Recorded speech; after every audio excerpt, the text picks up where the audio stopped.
Yes, alright. Let's begin. So last class हमने just discussion start किया था on thermochemistry. Thermochemistry में we have only discussed a couple of things. We discussed enthalpy of reaction. Enthalpy of reaction is the enthalpy change during any reaction. And इसके अलावा हमने discuss किया था enthalpy of formation. Enthalpy of formation हमने क्या discuss किया था कि आपका product जो है वो हमेशा 1 mole and in its standard state form होना चाहिए. उसके अलावा वो फॉर्म कैसे होता है from its elements in their standard set. So we have seen how to write reaction in the form of enthalpy of formation. आगे बढ़ते हैं फिर. Now again this chapter has many definitions. तो पहले हम आज सारे डेफिनेशन कवर कर लेते हैं. लेट्स सी अगर टाइम मिल पाता है न्यूमेरिकल के लिए तो. सो स्टार्ट करते हैं. The last one was standard enthalpy of formation. Now the next definition is standard enthalpy of combustion.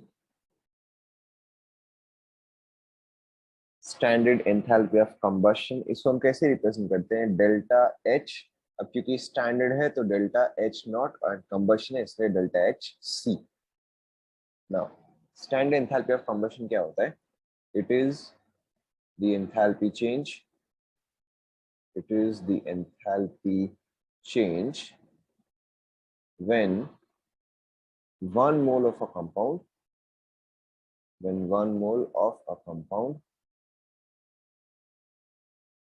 is combusted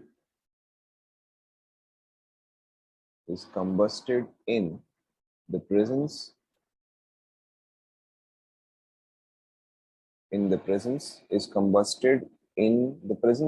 in a large quantity is combusted in a large quantity in a large excess or quantity of air और oxygen. कहने का मतलब क्या है कि यहाँ पे oxygen जो है वो आपका लिमिटिंग रिएजेंट कभी भी नहीं होगा. आपका ऑक्सीजन जो है वो हमेशा एक्सेस रिएजेंट होगा. एंड ऑब्वियसली क्योंकि आपको यहाँ पे स्टैंडर्ड दिया हुआ है तो under standard conditions.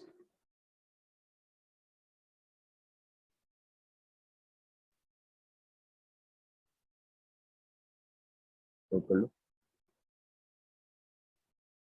1 mole of compound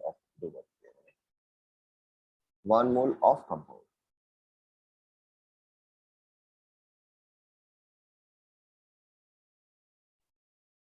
One mole of compound is combusted in a large excess or in a large quantity of air oxygen under standard conditions.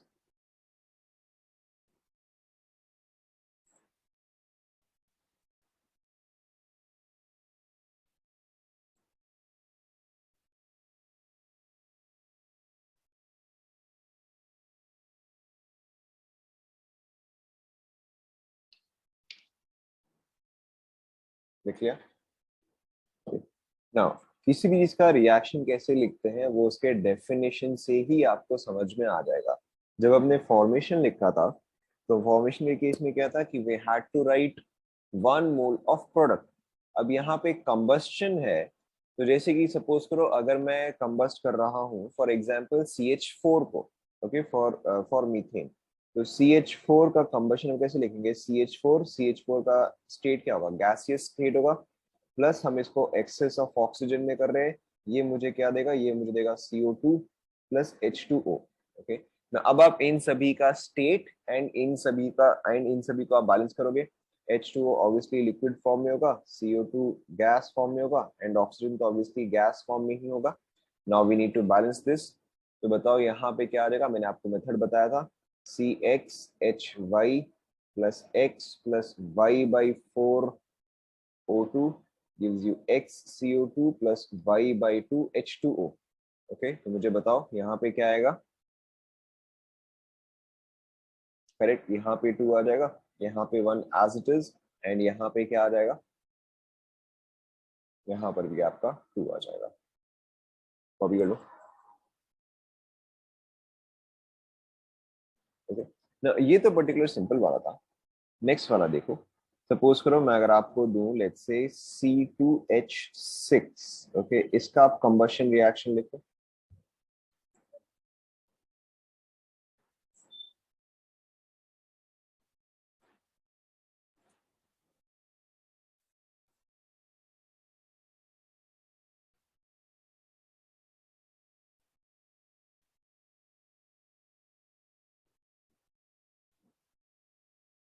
देख लिया?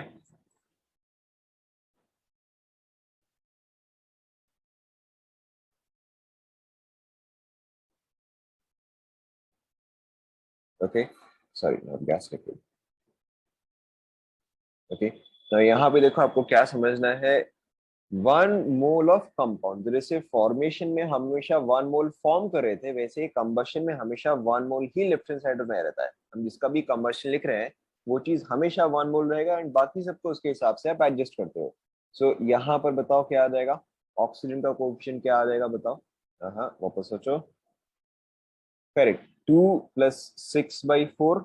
ठीक है, 2 + 6/4 आपका कितना आ जाएगा, 2 + 1.5 बेसिकली। तो ये आपका आ गया 3.5, और 7/2 एक ही बात है। यहाँ पर देखो आपका क्या रहेगा, यहाँ पर आपका 2CO2 आ जाएगा, एंड यहाँ पर आपका 3H2O आएगा। देखो चेक करो। सो कंबशन के केस में आपको क्या ध्यान में रखना है कि जो भी आपका कंबस्ट कर रहा है वो चीज हमेशा 1 मोल रहता है। Is this clear to everyone? चलो एक और ट्राई करो, एक और ट्राई करो। Let's say combustion of C5H10। Okay, ये वाला ट्राई करो। जैसे C5H10 छोड़ो, C5H10 नहीं, C4H10, ये वाला ट्राई करो।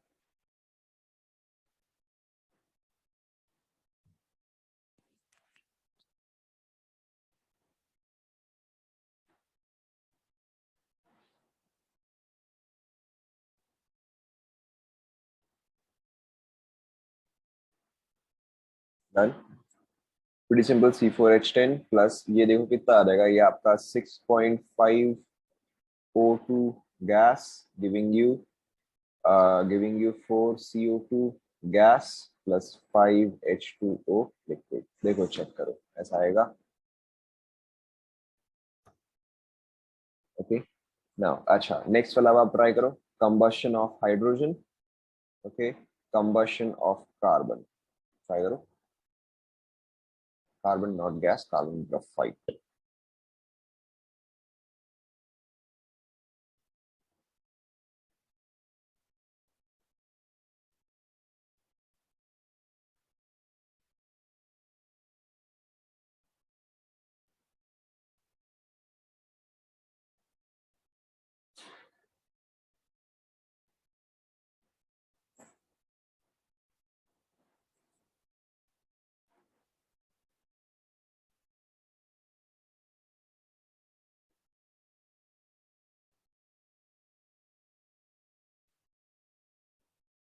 लिखिए H2 and carbon graphite, H2 carbon graphite.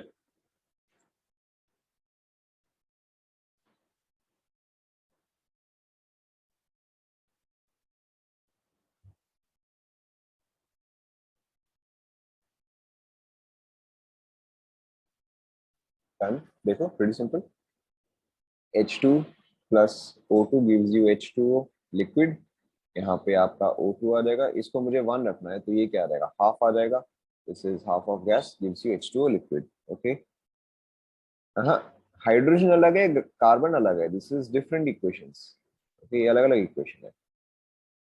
फिर देखो यहाँ पे क्या आ जाएगा, यहाँ पर आपका आएगा O2 gives you CO2 gas. देखो चेक करो, इस तरह से आएगा। ओके, नाउ अब आपको यहाँ पे एक और चीज क्या समझना है कि हो सकता है कि कोई भी, कि हो सकता है कि कुछ पर्टिकुलर रिएक्शन जो है वो एक से ज्यादा डेफिनेशन में फिट हो। कहने का मतलब क्या हुआ, अगर मैं इस पर्टिकुलर डेफिनेशन को देखूं, ओके, या अगर मैं इस पर्टिकुलर रिएक्शन को देखूं, तो first of all it is enthalpy of combustion of hydrogen. मैंने यहाँ पे क्या लिखा, मैंने तो enthalpy of combustion of hydrogen लिखा है। बट अगर मैं इसको H2O के तरीके से देखूं, तो this is also exactly same as, बताओ क्या, This is also exactly same as enthalpy of formation of water. Yes or no? Okay. तो ऐसा हो सकता है कि काफी सारे रिएक्शंस जो है वो आपके कॉमन आ जाए या एग्जैक्टली सेम आ जाए. सिमिलरली अगर आप नेक्स्ट वाले को देखोगे तो this is both enthalpy of combustion of carbon, okay, as well as enthalpy of formation of carbon dioxide. ये पार्ट आप सभी को समझ में आया? ओके तो मैं यहाँ पे ऐसे लिख दे रहा हूँ. This is enthalpy of combustion of hydrogen and enthalpy of formation of water. Similarly ये भी चीज देखो आपका वही हुआ, enthalpy of combustion of carbon, okay, and enthalpy of formation of CO2. Clear to everyone? So कई बार आपको ऐसा क्वेश्चन दे देता है कि which of the following equations are enthalpy of formation as well as enthalpy of combustion. तो वैसे case में आपको अपने ऑप्शंस जो है वो हमेशा ढंग से चेक करने चाहिए. Is that clear?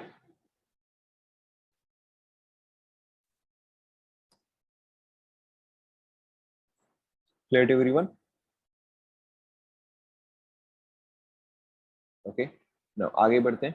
नाउ इसके अलावा थर्मोकेमिस्ट्री में देखो हमें दो पर्टिकुलर लॉज जो है वो याद रखने हैं एंड उसको कंटिन्यूसली यूज करना है. टू पर्टिकुलर लॉज और rules that we continuously use in thermochemistry. Okay यहाँ पे मैं लिख रहा हूँ लॉज या rules in thermochemistry.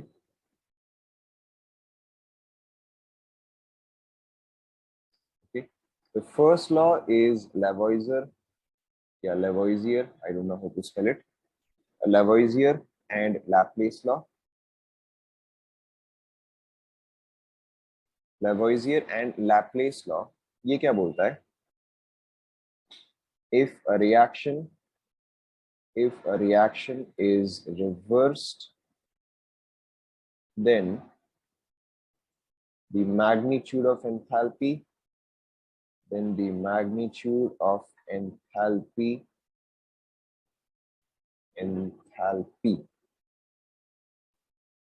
is same,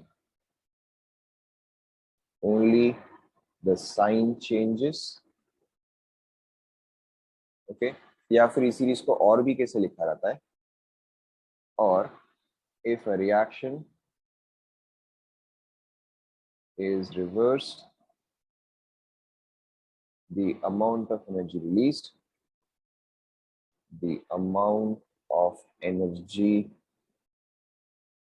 released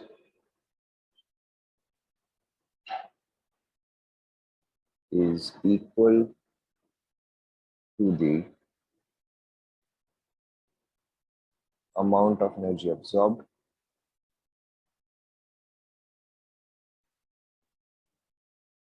in the original reaction.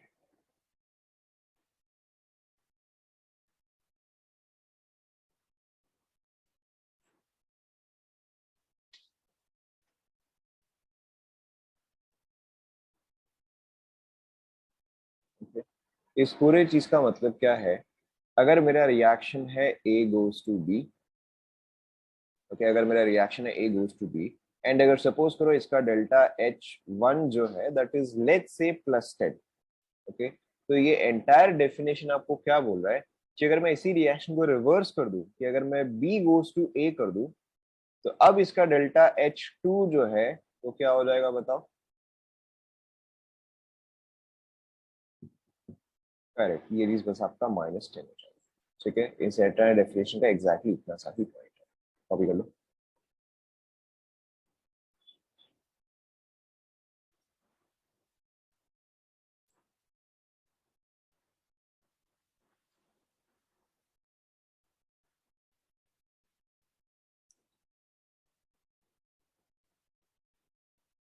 लिख लिया सभी ने?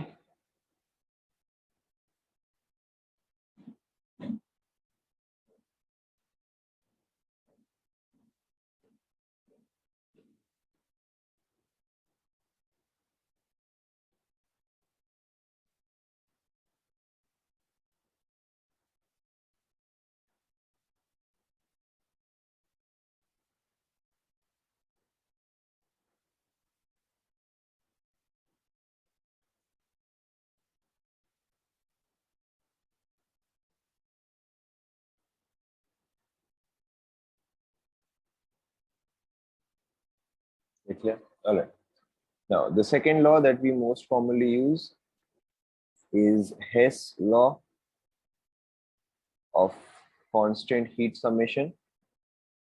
Hess law of constant heat summation.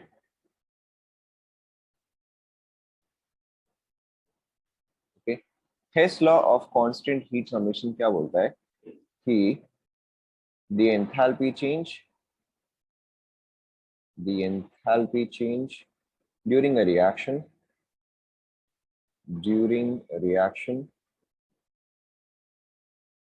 is same whether it is carried out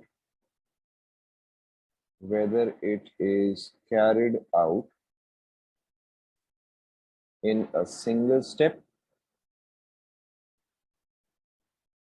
or in multiple steps.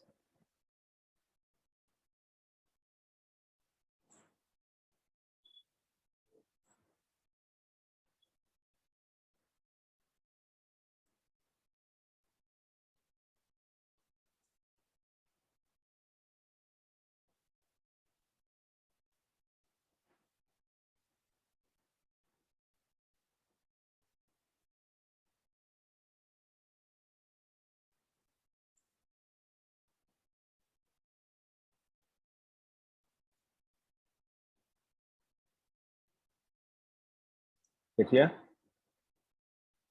Okay. Now what does this mean? सबसे पहले देखो ये चीज थोड़ा सा ऑब्वियस है क्योंकि देखो हमने थर्मोडायनेमिक्स में क्या पढ़ा था कि enthalpy is a state function और अ पाथ फंक्शन. एच जो है correct, H is a state function. तो एंथैल्पी चेंज जो है वो सिर्फ आपका initial state and final state पे डिपेंड करता है. It does not depend on how the change was achieved. It only depends on initial and final. तो चाहे आप एक सिंगल स्टेप में करो या फिर आप चाहे इसको मल्टीपल स्टेप्स में करो, आपका डेल्टा एच का मैग्नीट्यूड जो है वो सेम ही रहेगा, या डेल्टा एच का वैल्यू जो है वो सेम ही रहेगा. अब यहाँ पर देखो उस चीज का मतलब क्या है कि अगर सपोज करो मुझे from reactant A to product B जाना है, okay, whether I do it in a single step or whether I go indirectly. Okay, कि या तो मैं डायरेक्टली ए से बी जाऊं, ये मेरा सिंगल स्टेप हो गया, ओके, या फिर मैं पहले ए से सी जाऊं, फिर सी से डी जाऊं एंड देन मैं डी से बी जाऊं. ये ऑब्वियसली क्या होगा, ये मल्टीपल स्टेप्स हो गया. Okay, MS1 is multiple step 1, multiple step 2 and multiple step 3. This is single step. Okay, तो अगर मैं delta H for single step लिखूं, okay, it will be equal to, देखो यहाँ पे डायरेक्टली सिंगल स्टेप में मुझे सिर्फ एक ही स्टेप लगा, यहाँ पे मल्टीपल स्टेप्स लगा. तो the enthalpy change for a single step reaction is equal to the enthalpy change for a multiple step reaction. क्या ये आप सभी को समझ में आया? ओके, चाहे आप सिंगल स्टेप में कैरी आउट करो चाहे आप मल्टीपल स्टेप्स में कैरी आउट करो, आपका वैल्यू जो है वो सेम ही रहेगा. नोट कर लो.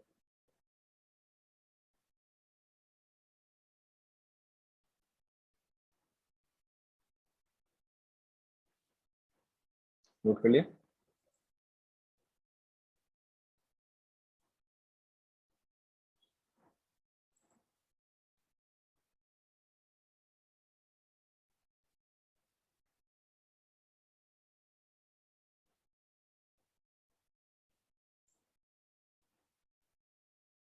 This is exactly same as जैसा हमने केमिकल बॉन्डिंग में एक प्रोसेस किया था, Born Haber cycle, right. Born Haber cycle में अगर आपको लैटिस एनर्जी निकालना होता है तो इन दैट केस हम पहले उसका पूरा का पूरा इक्वेशन लिखते थे. We use to write ionisation, we use to write sublimation, dissociation, हम वो सारा भी लिखते थे. तो constant, so Hess law of constant heat summation and Born Haber cycle exactly same.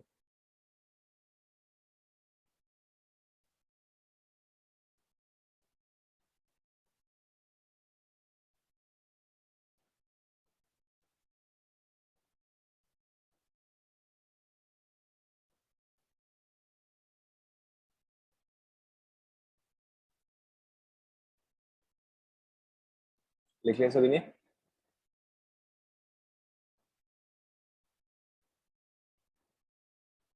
Okay, जैसे कि अगर मैं आपको एक सिंपल सा एग्जांपल दूं, let's say let's say for A goes to C goes to D and D goes to B. Okay, आपको निकालना है what is the delta H for single step reaction. आपको इस चीज का वैल्यू निकालना है. आपको क्या दिया हुआ है? A goes to C is let's say +10. C goes to D is let's say -15. Okay, and B goes to D is let's say +25. Try करो सिंगल स्टेप निकालने का.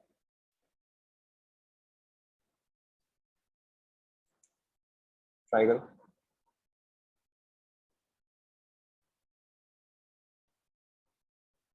B goes to D मैंने वही दिया है. B goes to D ही दिया है मैंने. आपको A to B क्या वैल्यू निकालना है?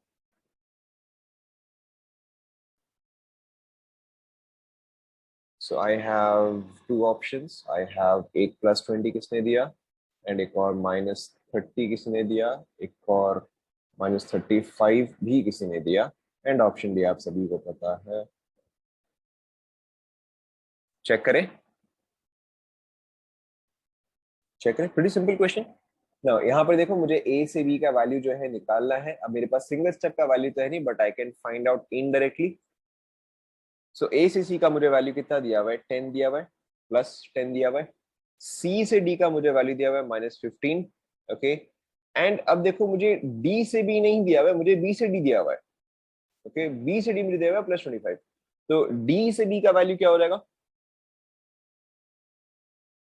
करेक्ट, ये वैल्यू आपका -25 हो जाएगा. समझ में आया आप सभी को? Okay, now we can add this up.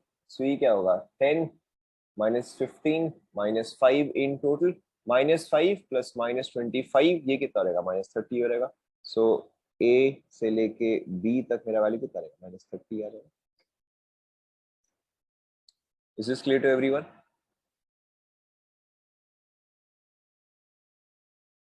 समझ में आया आप सभी को? Okay, one more. चलो अब अभी आप आगे जैसे हम इक्वेशंस करते रहेंगे या आगे जैसे हम क्वेश्चंस करते रहेंगे आपको और भी क्लियर होता रहेगा. Now let's take one more. अच्छा, यहाँ पे एक और चीज आप नोट कर लो. एक और चीज आप नोट कर लो. जहां पे आपने एंथैल्पी ऑफ फॉर्मेशन लिखा है, जहां पर आपने स्टैंडर्ड एंथैल्पी ऑफ फॉर्मेशन लिखा है, वहां पे आप एक और चीज नोट कर लो. बस स्टैंडर्ड एंथैल्पी ऑफ फॉर्मेशन, वहां पे आप एक और चीज नोट कर लो. छोटा सा एक सिंगल सिंगल लाइन ही है.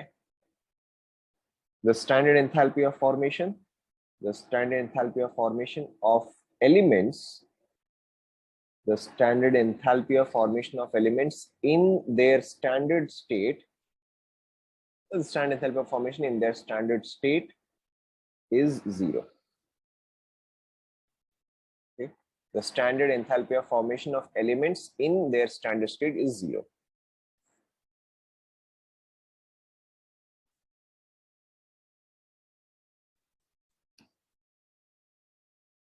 ओके, आप इसका मतलब समझ सकते हो.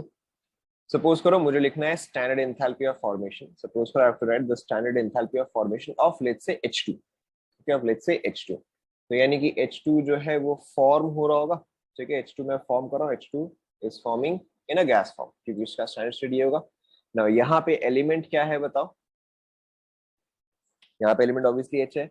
तो H मेरा रिएक्टेंट साइड में भी होगा. नाउ रिएक्टेंट साइड में भी मेरा हाइड्रोजन अपना स्टैंडर्ड स्टेट में होना चाहिए. That is it should be H2 gas. Okay, so अगर मैं H2 गैस से H2 गैस में जा रहा हूँ तो क्या मैंने कुछ चेंज किया? Obviously मैंने कुछ भी चेंज नहीं किया. It means that the initial state is same as final state, and if the initial state is same as final state, तो effectively मैंने इसको state change किया ही नहीं है. And if state has not changed, then obviously delta H naught F का value क्या आ जाएगा? 0 आ जाएगा. Is that clear? ठीक है, बट ऑब्वियसली आपको ये समझना है कि यहाँ पे enthalpy of formation of elements in their standard state है, उसका वैल्यू 0 होता है. बट अगर सपोज करो मुझे ओजोन फॉर्म करना पड़े, सपोज करो, ठीक है, तो ओजोन क्या होगा? O3 गैस होगा. ओके, एंड अगर इसका मुझे 1 मोल फॉर्म करना है, सो यहाँ पे एलिमेंट क्या है? यहाँ पे एलिमेंट ऑक्सीजन है. तो यहाँ पे मैं 3/2 ऑफ ऑक्सीजन यूज करूंगा. Okay, here I have gone from ozone, sorry, here I have gone from oxygen to ozone. यहाँ पे एक्चुअल में कुछ चेंज हुआ है. तो यहाँ का डेल्टा H नॉट F जो है वो नॉन जीरो होगा. Is that clear? Okay, only when you are trying to form them in the standard state तो उसका वैल्यू जो है 0 आता है।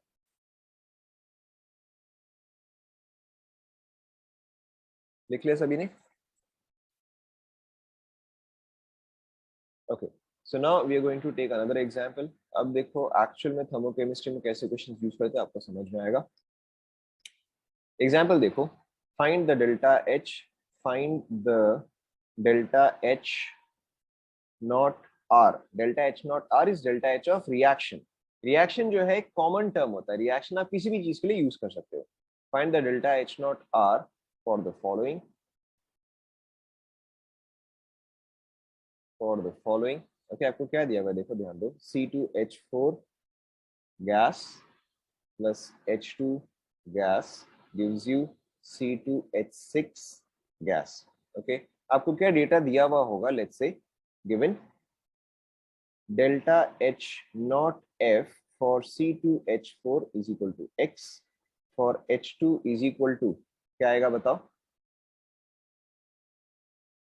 Correct, for H2 it will obviously be 0, okay, and C2H6 का फॉर्मेशन is Y।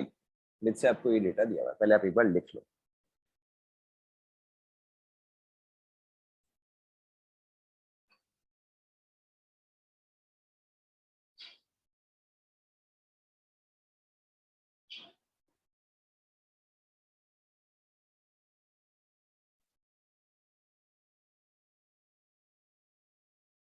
क्वेश्चन लिख लिया आप सभी ने? ओके, नाउ अब ये वाला एग्जांपल पहले आप ध्यान से सुनो। ओके, आप ये वाला एग्जांपल ध्यान से सुनोगे तो आपको देखो बाकी के सारे समझ में आने लग जाएंगे। नाउ मुझे ये इक्वेशन चाहिए, ठीक है, एंड ये इक्वेशन दिया हुआ है। Now let's look at all of these equations one by one. सबसे पहला देखो मुझे क्या दिया हुआ है, स्टैंडर्ड एंथैल्पी ऑफ फॉर्मेशन दिया हुआ है, यानी कि all of these compounds are being formed. तो अगर मैं पहला कंपाउंड देखूं दैट इज C2H4, तो अगर इसका एंथैल्पी ऑफ फॉर्मेशन दिया हुआ है तो मेरा रिएक्शन क्या होना चाहिए कि C2H4 फॉर्म हो रहा हो।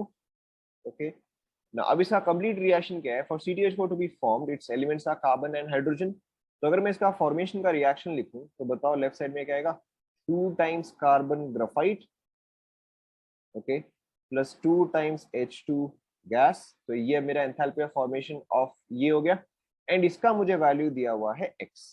क्या ये पहले आप सभी को समझ में आया? ओके, फिर देखो इसका वैल्यू तो 0, चलो मैं इसको एक बार के लिए साइड में रखते हैं, अब मैं इस पे ध्यान दे रहा हूँ। Okay, C2H6। नाउ अब अगर अगेन मैं C2H6 का फॉर्मेशन लिख रहा हूँ, C2H6 का फॉर्मेशन लिख रहा हूँ, तो देखो मेरे पास यहाँ पे लेफ्ट हैंड साइड में क्या आएगा, सेम चीज, 2 times carbon graphite plus 3 times hydrogen, ये आएगा। देखो चेक करो, एंड इसका मुझे वैल्यू दिया हुआ है y। देखो समझ में आ रहा है क्या? ओके, मुझे क्या इक्वेशन चाहिए? Okay, what equation do I require? I require this equation that is C2H4 plus H2 gas form, gas form giving you C2H6। Okay, इसको मैं बोलता हूँ फाइनल इक्वेशन। मुझे फाइनल इक्वेशन चाहिए, पहले आप यहां तक लिख लो।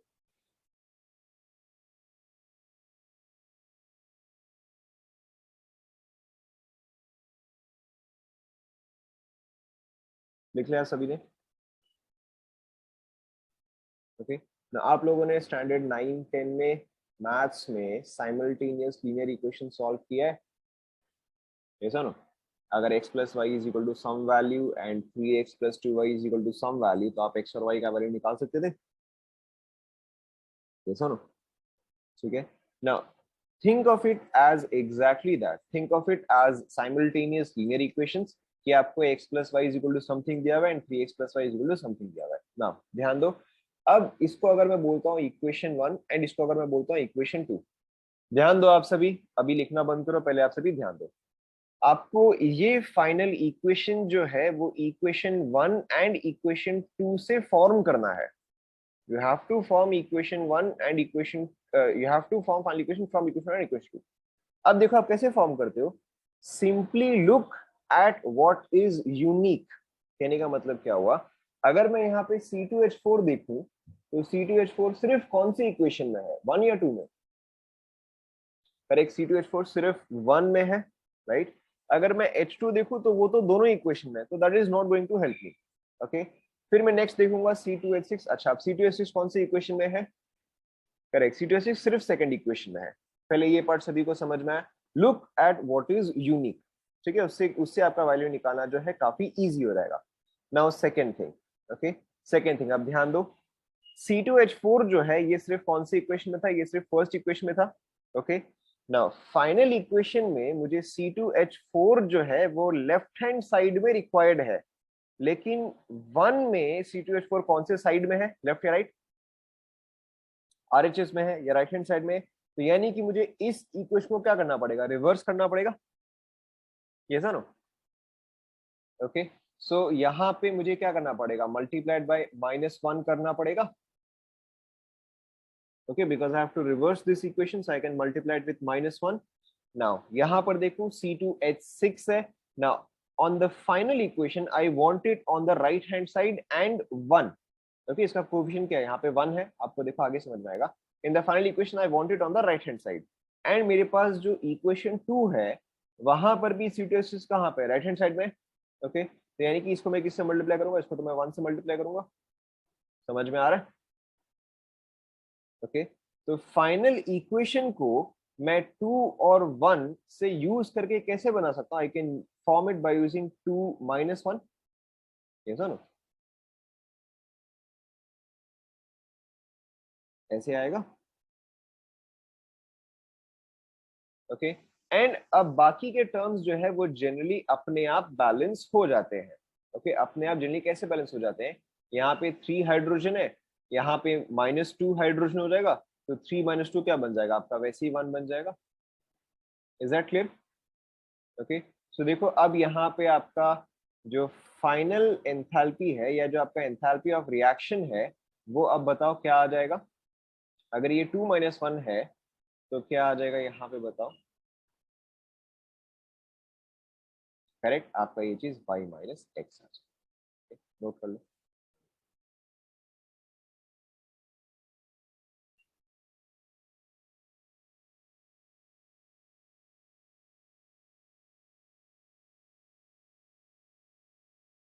We will take more examples. Last step समझ नहीं आया? देखो ध्यान दो, देखो ध्यान दो, इस पूरे को मैं हटा रहा हूँ, वापस से ध्यान दो। You simply have to look at what is unique. Okay, you simply have to look at what is unique. ये कोई, this is not too complicated.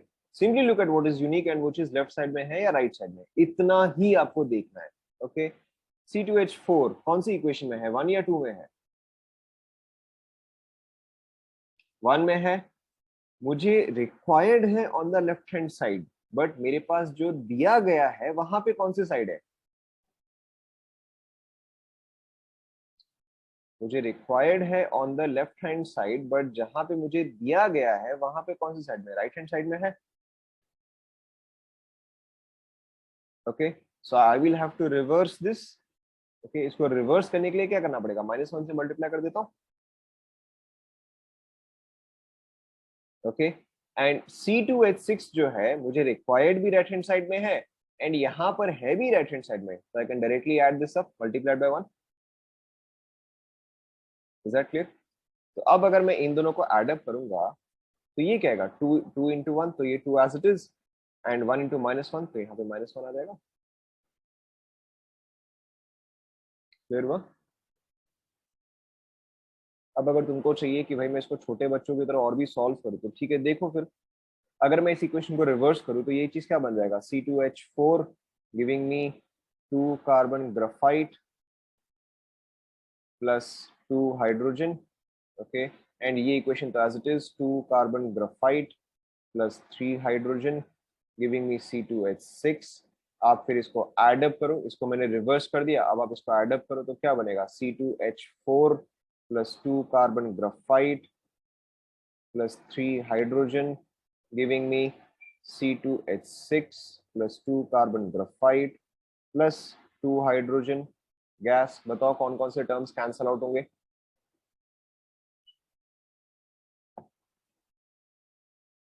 Carbon carbon जो है वो कैंसल आउट हो जाएगा, यहाँ पे 2 हाइड्रोजन है, यहाँ पे 3 हाइड्रोजन है, तो एक हाइड्रोजन यहाँ पे अभी भी बचा रहेगा। तो देखो मेरा फाइनल इक्वेशन क्या हो गया, C2H4 plus hydrogen gives you C2H6, और वही इक्वेशन मुझे चाहिए था, C2H4 plus hydrogen gives you C2H6। समझ में आया अभी ये सभी को? ओके, कंप्लीट कर।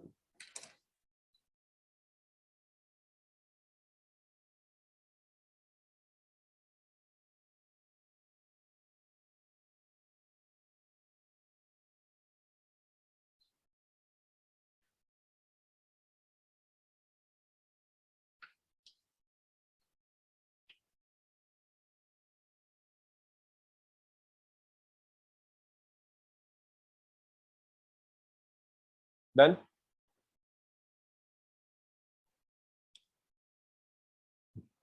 Let's take another equation.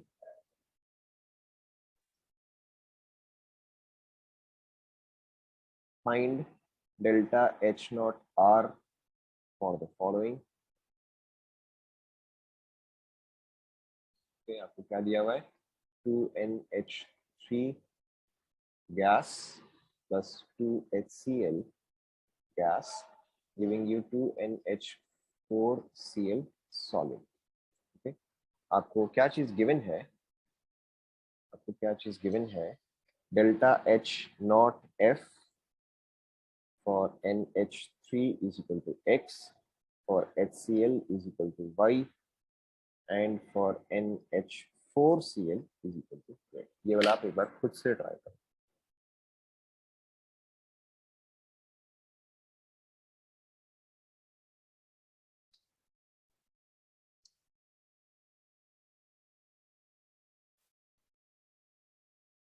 खुद से ट्राई करो।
हुआ क्या?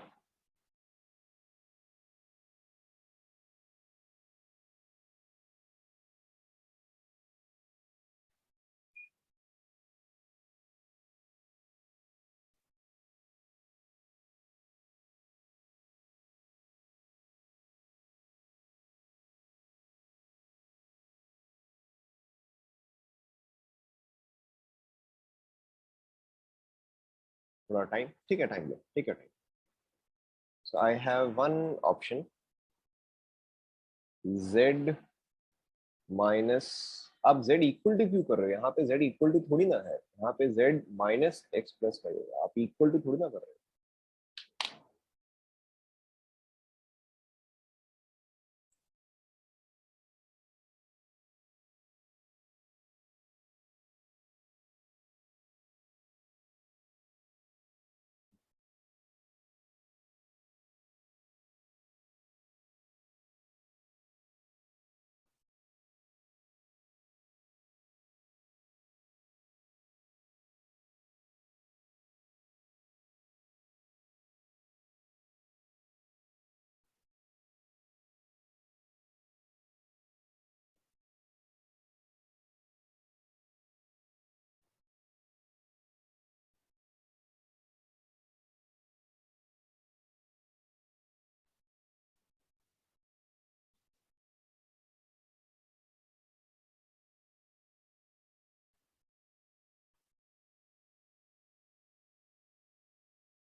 Correct. So finally, someone has given another answer.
क्या क्या?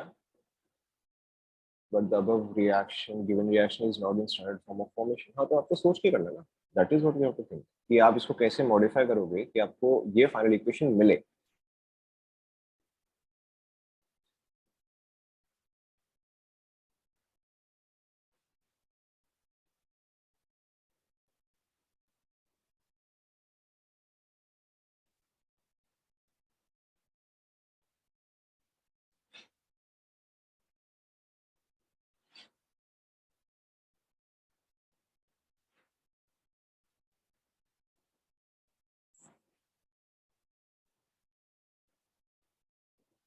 Okay. Now, अब देखो क्या किरचॉफ्स लॉ आपका आगे आएगा. Now, अब देखो यहाँ पे आपको क्या समझना है. There is a much easier trick than solving it like the previous question तो बस मैंने आपको समझाने के लिए बताया था. प्रीवियस क्वेश्चन तो बस मैंने आपको समझाने के लिए बताया था. But there is a much much easier trick to solve this. देखो, मुझे यहाँ पे निकालना है standard enthalpy of reaction. Okay, basically मुझे फाइनल इक्वेशन फॉर्म करना है. तो पहले आप फाइनल इक्वेशन को बाकी के इक्वेशन के टर्म्स में बना लो. This is equation 1, this is equation 2, this is equation 3. Okay, now पहले आप एक बार सुन लो. अगर मैं standard enthalpy of formation of NH3 लिख रहा हूं, यानी कि NH3 इस पर्टिकुलर इक्वेशन में NH3 कौन से साइड होगा, लेफ्ट हैंड साइड या right hand side? Right hand side होगा. And how many moles will it be? Correct, 1 mole होगा. ठीक है, अगर मैं standard enthalpy of formation of NH3 लिख रहा हूं, तो it has to be on the right hand side and 1 mole. Okay, लेकिन यहां पर जो मेन इक्वेशन मुझे दिया हुआ है, वहां पे NH3 कहां पर है? First of all, it is on the left hand side, and how many times is it? Correct, it is 2 times. Friends, आप सभी को समझ में आया? ठीक है, तो यानी कि क्या हुआ, सबसे पहली बात तो मुझे इसको एक तो रिवर्स करना पड़ेगा, दूसरा क्या करना पड़ेगा, डबल करना पड़ेगा. यस और नो? ओके, सो इफेक्टिवली देखो ये क्या आ गया, this is equal to equation 1 into किससे मल्टीप्लाई होगा बताओ? करेक्ट, इक्वेशन 1 इंटू -2 से मल्टीप्लाई होगा. अब आप देखो बाकी का समझ गए हो. Okay, now formation of HCl, again इसका मतलब क्या होगा, HCl कौन से साइड है एंड कितना है? HCl राइट हैंड साइड है एंड वंस होगा. जो मुझे इक्वेशन चाहिए वहां पे HCl क्या है बताओ? Left hand side and twice है. तो यानी कि मुझे इफेक्टिवली क्या करना पड़ेगा, प्लस इक्वेशन 2 मल्टीप्लाइड बाय -2 हो जाएगा. Okay, now let's look at the last one, NH4Cl का फॉर्मेशन. यानी कि जो मुझे यहाँ पे दिया हुआ है वहां पे NH4Cl कहाँ एंड कितना होगा? Right hand side and once होगा. जो मुझे इक्वेशन फॉर्म करना है वहां पे NH4Cl कहाँ एंड कितना है? Right hand side and twice है. ओके, यहाँ पे क्या है, यहाँ पर तो right hand side and twice है. ओके, तो यहाँ पे बताओ मुझे इक्वेशन 3 के साथ क्या करना चाहिए? Equation 3 should be multiply with only 2. Okay, minus sign के साथ हम कब मल्टीप्लाई कर रहे हैं? जब मुझे रिएक्शन को रिवर्स करना है तो. ठीक है, these are all formation, but यहाँ पे ये चीज फॉर्मेशन थोड़ी ना कर रहा है, यहाँ पर तो ये चीज कंज्यूम हो रहा है. ओके, जो चीज राइट साइड में होता है वो चीज ऑब्वियसली फॉर्म हो रहा होता है, जो चीज लेफ्ट साइड में है वो चीज ऑब्वियसली कंज्यूम हो रहा होगा, ऐसा नो? ओके, सो जो चीज फॉर्मेशन, जो चीज एक्चुअल में फॉर्म हो रहा है उसको हमने एज इट इज लिखा विद अ पॉजिटिव पार्ट, जो चीज कंज्यूम हो रहा है उसको हमने क्या किया, उसको हमने नेगेटिव के साथ लिखा है। ओके, सो ये चीज इफेक्टिवली देखो क्या हो गया, so 2 multiplied by 3 minus 1 plus 2 आएगा, देखो चेक करो ऐसा आया।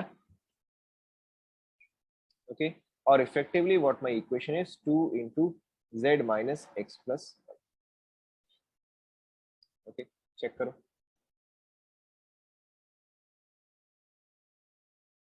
You don't always have to exactly solve, जैसे कि आपको आपने पिछले क्वेश्चन में सॉल्व किया, आप अगर थोड़ा सा लॉजिकली अप्रोच करोगे तो भी आप इजीली इस क्वेश्चन को सॉल्व कर सकते हो। Okay, all you have to do is approach it logically and the question will solve itself. Okay, इसके अलावा देखो इसका एक और सिंपल तरीका है, आपको ये चीज याद रखना है, delta H for a reaction, delta H for a reaction is very simply, एक सेकेंड रुको, delta H for the reaction is very simply delta H formation of products minus delta H naught formation of reactants। Okay, क्योंकि products जो है वो तो form हो रहे हैं तो वो आपका पॉजिटिव रहेगा, एंड रिएक्टेंट्स जो है वो कंज्यूम हो रहे हैं वो तब लेफ्ट हैंड साइड में आ गए, तो उन सब के लिए क्या आ जाएगा, एक माइनस साइन आ जाएगा। ठीक है, obviously you also have to keep in mind the stoichiometry. Okay, stoichiometry must be taken into account, stoichiometry must be taken into account। Note कर लो, हर क्वेश्चन में आप ये मेथड यूज नहीं कर सकते हो, जहां पे आपको एंथैल्पी ऑफ फॉर्मेशन दिया गया है वहां पर ही आप ये मेथड यूज कर सकते हो, एंड हर बार जरूरी नहीं है कि आपको एंथैल्पी ऑफ फॉर्मेशन ही दिया रहेगा, many other things can also be given. Note कर लिया यहाँ तक? ओके, अब देखो अगर मैं क्वेश्चन को चेंज करता हूँ, ध्यान दो आप सभी, जैसे आपको क्वेश्चन में क्या दिया हुआ है कि find delta H not R for the following,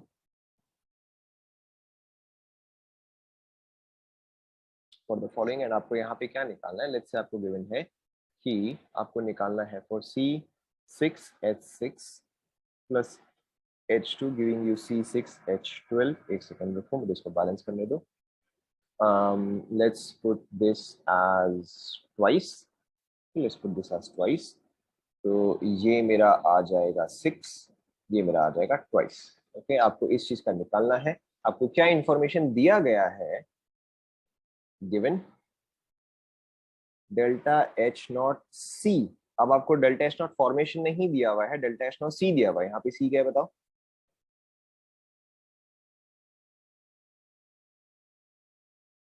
correct, it is combustion. अब आप ट्राई करो,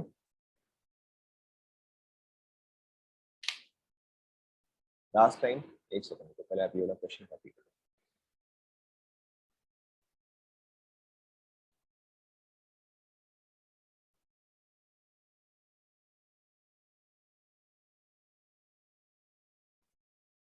सी सी सी।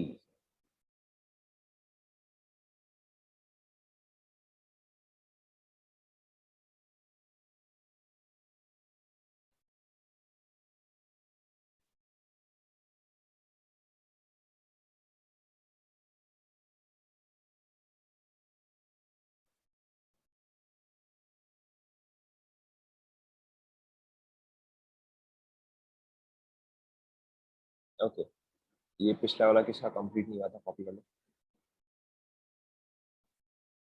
Stoichiometry must be taken into account.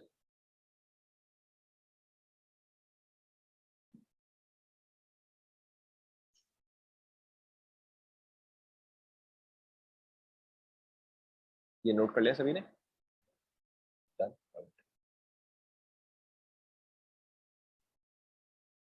Try करो, हाँ लिख लो अभी।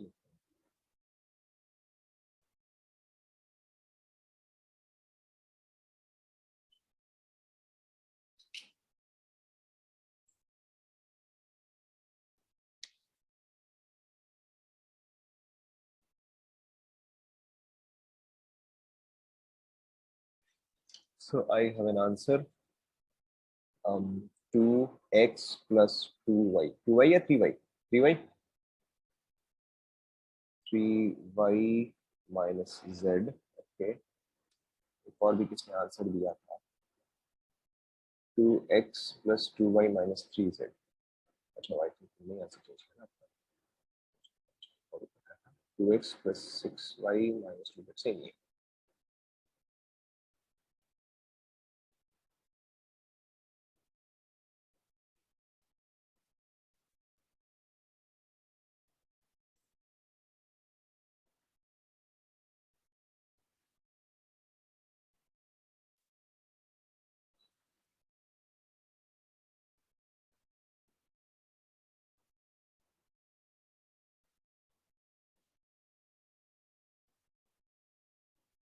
चेक करें. All you have to do is follow logic. आप देखो, अगर लॉजिक फॉलो करोगे ना तो ये क्वेश्चन बहुत ही आराम से सॉल्व होगा. आपको वहां पे इक्वेशन के फॉर्म में लिखने की जरूरत भी नहीं है. See, this is my final equation. This is equation 1, this is equation 2, this is equation 3. अभी हम एक्स वाई जेड को भूल जाते हैं, पहले हम सिर्फ 1 2 3 देखते हैं. राइट नाउ चेक करेगा. Do you still need time, और या फिर चेक करें?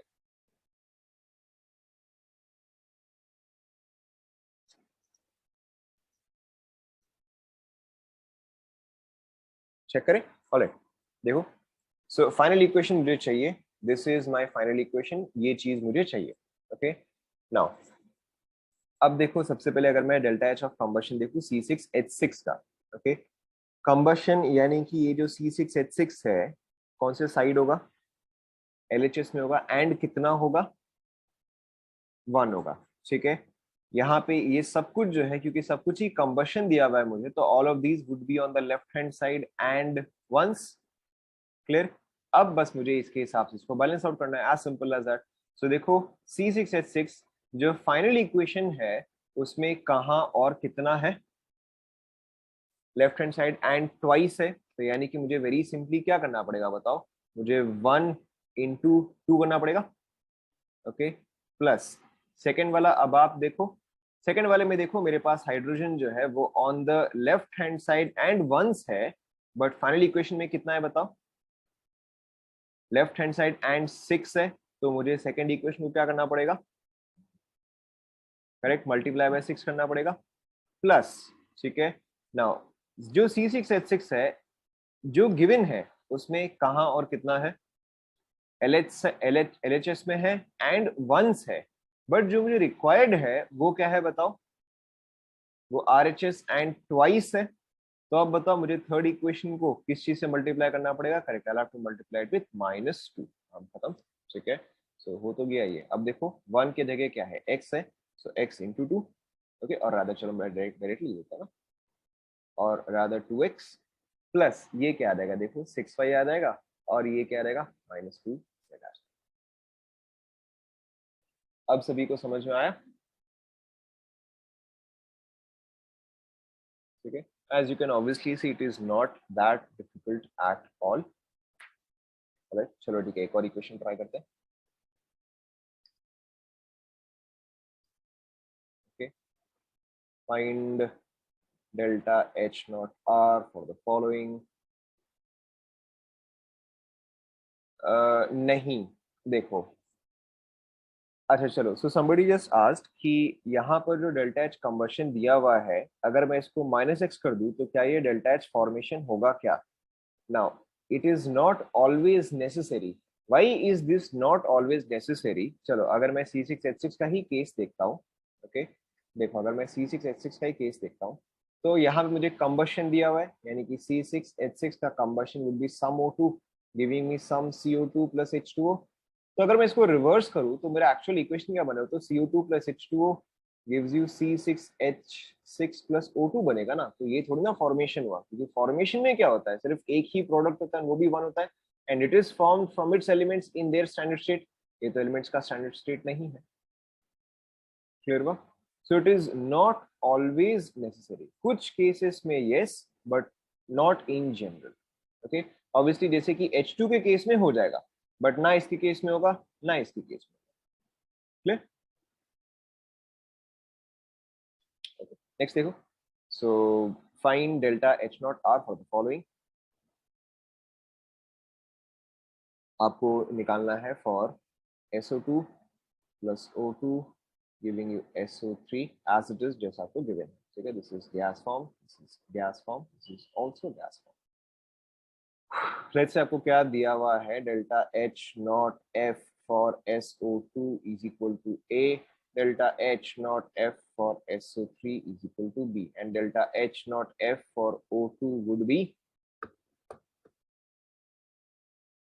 for O2 would be, अरे C नहीं होगा, क्या होगा बताओ? Element in its standard state formation क्या होगा? Correct, zero. ट्राई करो, सिंपल सही है, बड़ा बड़ा आंसर देख के ही आंसर बता दो आप।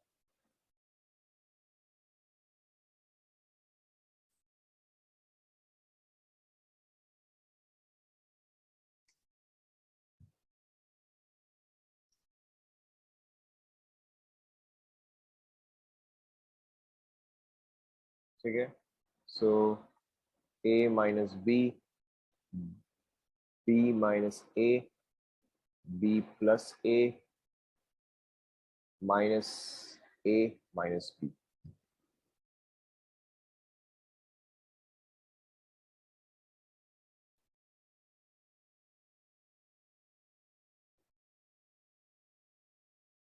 Okay, very simple. यहाँ पे देखो मुझे क्या दिया हुआ है, यहाँ पे मुझे फॉर्मेशन दिया हुआ है। ओके, ना फॉर्मेशन में प्रोडक्ट्स बनते हैं एंड रिएक्टेंट्स रिवर्स होता है, एज सिंपल एज दैट। ये बन रहा है तो ये एज इट इज, और इसको आपको रिवर्स करना है, B minus A। Is that clear?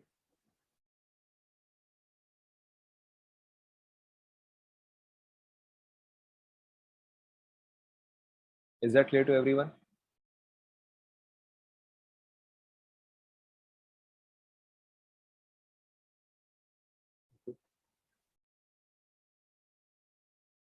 All right then, next देखो, next next definition.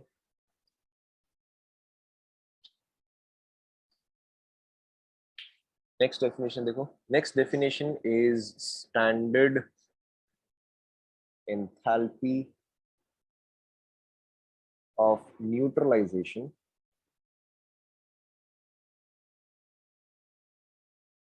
okay, very important। now standard enthalpy of neutralization क्या बोलता है? it is the enthalpy change, it is the enthalpy change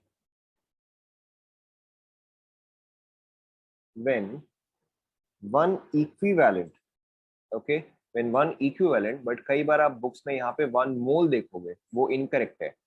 it is the enthalpy change when one equivalent of a strong acid reacts with one equivalent of a strong base, strong।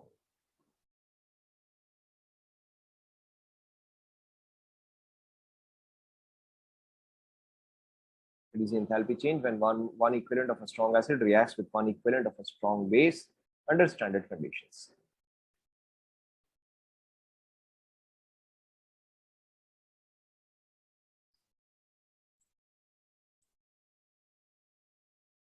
okay. its value is fixed at 13, or rather minus 13.7 kilocalorie per equivalent। no problem। कई बार लोग इसको किस चीज से confuse कर देते हैं, कई बार लोग इसको एटॉमिक स्ट्रक्चर में जो ई नॉट का वैल्यू था -13.6, many people confuse it with that. आप ध्यान में रखो, यहाँ पे -13.6 नहीं होता है, यहाँ पे -13.7 होता है।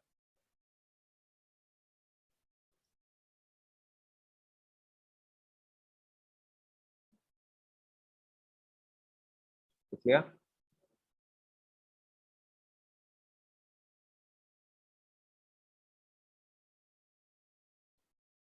नहीं, 0.6 नहीं, आप इसको -14 नहीं ले सकते, आपको वैसा ऑप्शन नहीं दिया जाएगा। आपको इसको -13.7 ही लेना है। लिख लें यहां तक।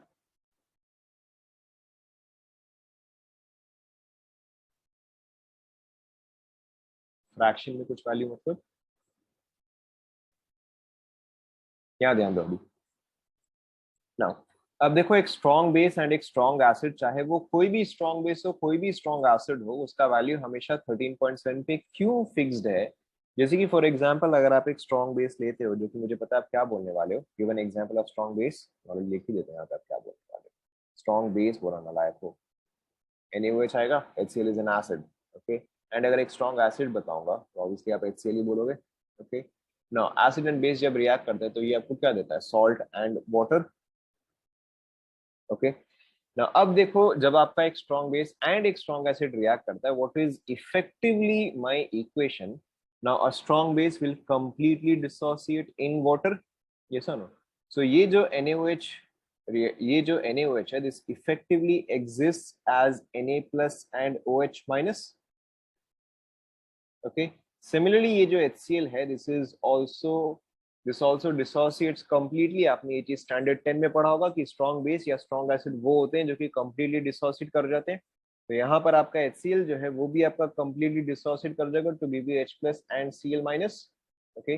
नाउ यहाँ पर देखो आपका सॉल्ट क्या फॉर्म हुआ? NaCl फॉर्म हुआ ना, आपने Na पढ़ा होगा, NaCl is a good conductor. Why? Because NaCl is an ionic solid and it will completely dissociate to give you Na plus and Cl minus. Yes, no? यहाँ तक तो आपने पढ़ाई है, ठीक है। But H2O, is H2O a good conductor or a bad conductor? H2O is a bad conductor, ठीक है। तो H2O जो है वो डिसोसिएट नहीं होता है, H2O जो है वो एज इट इज फॉर्म में ही रह जाएगा, ओके ना। अब आप बताओ left hand side and right hand side में क्या क्या पार्ट कैंसिल आउट हो जाएगा? करेक्ट, एक तो आपका Cl माइनस एंड आपका Cl माइनस जो है वो कैंसिल आउट हो जाएगा, ठीक है। उसके अलावा आपका Na plus and Na plus जो है वो कैंसिल आउट हो जाएगा।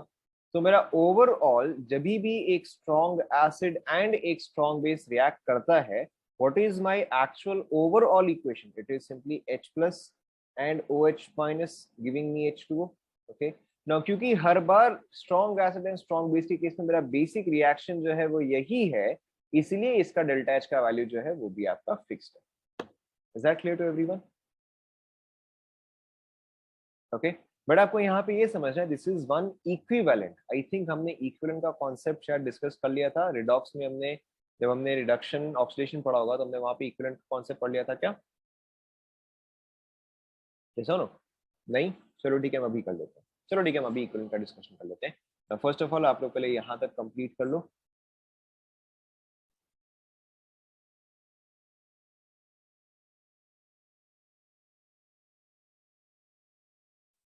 नहीं, रिडॉक्स रिएक्शन आपने नहीं पढ़ा, बट मैंने आपको ऑक्सीडेशन स्टेट तो पढ़ाया ही था। ऑक्सीडेशन नंबर, ऑक्सीडेशन स्टेट तो पढ़ा ही है, ओके। चलो अगर वहां पे नहीं गया तो हम यहाँ पे कर लेते हैं, नो बिग डील। चलो no big deal, will do that right now. यहाँ तक सभी ने कंप्लीट कर लिया? ओके। नाउ अब देखो इक्विवेलेंट आप कैसे निकालते हो? Very very very simple.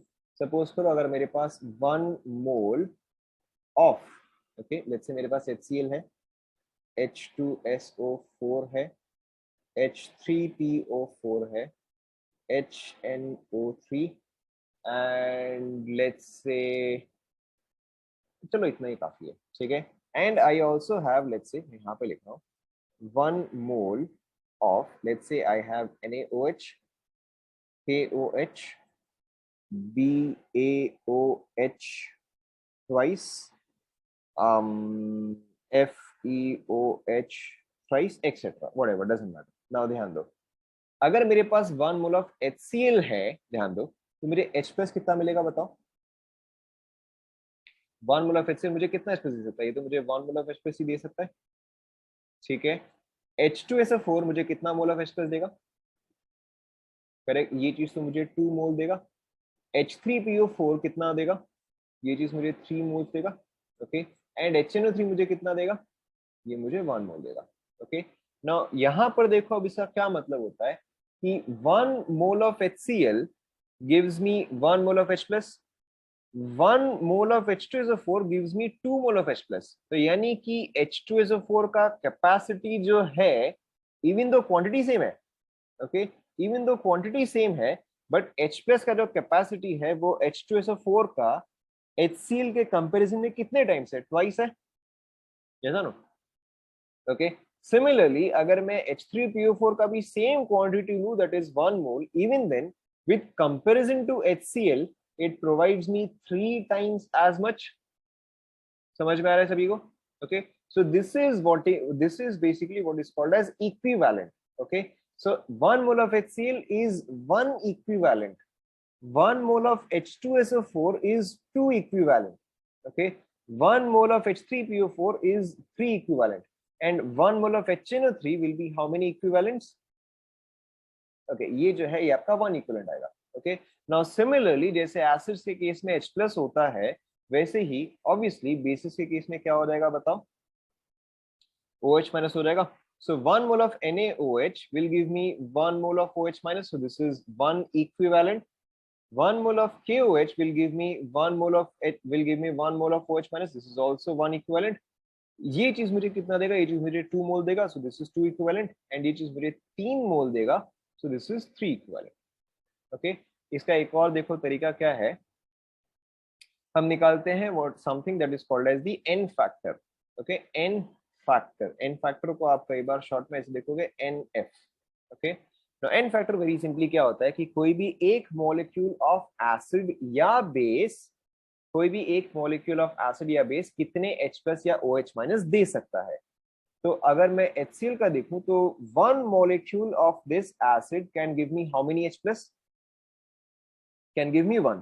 तो HCl का n फैक्टर जो है वो 1 आएगा. अब आप पूरा समझ गए हो. H2SO4 का n फैक्टर कितना आएगा? 2 आएगा. H3PO4 का n फैक्टर 3. HNO3 का n फैक्टर 1. CH3COOH का n फैक्टर 1 आएगा. क्यों? क्योंकि ये मुझे एक ही H प्लस दे सकता है. ओके, कई बार लोग क्या मिस्टेक करते हैं, यहाँ पे 4 हाइड्रोजन काउंट कर लेते हैं. That is not what is counted. आपको यहाँ पे ये देखना है कि वो मुझे H प्लस कितना दे सकता है. तो H प्लस तो वो मुझे एक ही दे सकता है, तो इसका n फैक्टर जो है वो 1 आएगा. ओके, सिमिलरली अब अगर मैं बेसिस के साइड में जाऊं, तो 1 mole of NaOH can give me how many OH minus? 1. तो इसका n फैक्टर जो है वो भी 1 आएगा. सिमिलरली KOH का n factor is 1. Barium hydroxide का n factor would be 2 and ferric hydroxide का n factor would be 3. Okay, so very simply देखो आपका फॉर्मूला क्या है. Equivalence is equal to n factor into moles. Okay, equivalence is equal to n factor into moles. अब देखो आपको समझ में आ गया है. इसका n factor 1, equivalence is n factor into moles. Okay, देखो कंप्लीट कर लो.